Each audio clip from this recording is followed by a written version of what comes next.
बर्फ पडल्यामुळं सेना आपली पाठी घ्यायची आणि मग मधून महिन्यातून एक वेळा 15 दिवसातून एक वेळा पेट्रोलिंग जायची.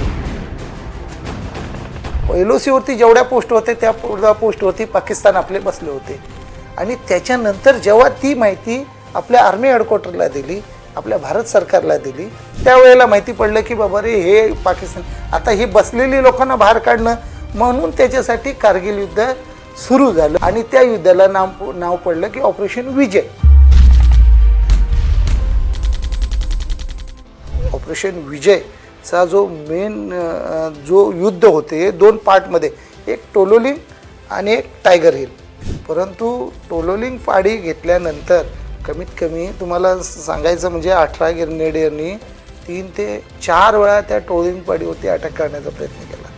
परंतु ते वरती होते, आपण खाली होतो, त्याच्यामुळं तिथपर्यंत आपण पोचत नव्हतो आणि त्यांचा मारा आपण आपल्याजवळ एवढं वजन होतं, अम्युनिशन हे सर्व घेऊन आपण तिथं पोचत नव्हतो.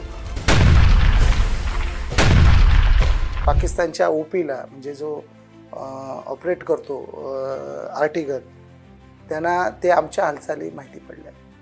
आमच्या हालचाली माहिती पडल्या असताना तर पेट्रोलिंग एक सिंगल फेसमध्ये झालं. वजन घेऊन आपलं जायचं असतं त्या ह्याच्यावरती आणि तिथे काही असेल तर तिथलं दुश्मन असेल तर त्यांना डिस्ट्रॉय करून त्यांना हे करून आपण परत वापस यायचं असतं. परंतु आम्ही तिथपर्यंत पोचायच्या पहिलंच आमच्या ह्याच्यावरती RTची सेलिंग झाली. सेलिंग म्हणजे फायरिंग झाली. आमचे 3-4 लोक त्याच्यामध्ये घायल झाले. सेनेमध्ये गेल्यावरती माझ्या मुलाला काय होईल किंवा काय त्याच्यामुळं काही लोक, पण तो मुद्दा नाही आहे. हे बघ, सर्वच लोकांना होत नाही आहे, परंतु ते मरण सर्वात श्रेष्ठ मरण, वीरगतीला प्राप्त होणं त्याच्यासारखं दुसरं काहीच नाही आहे.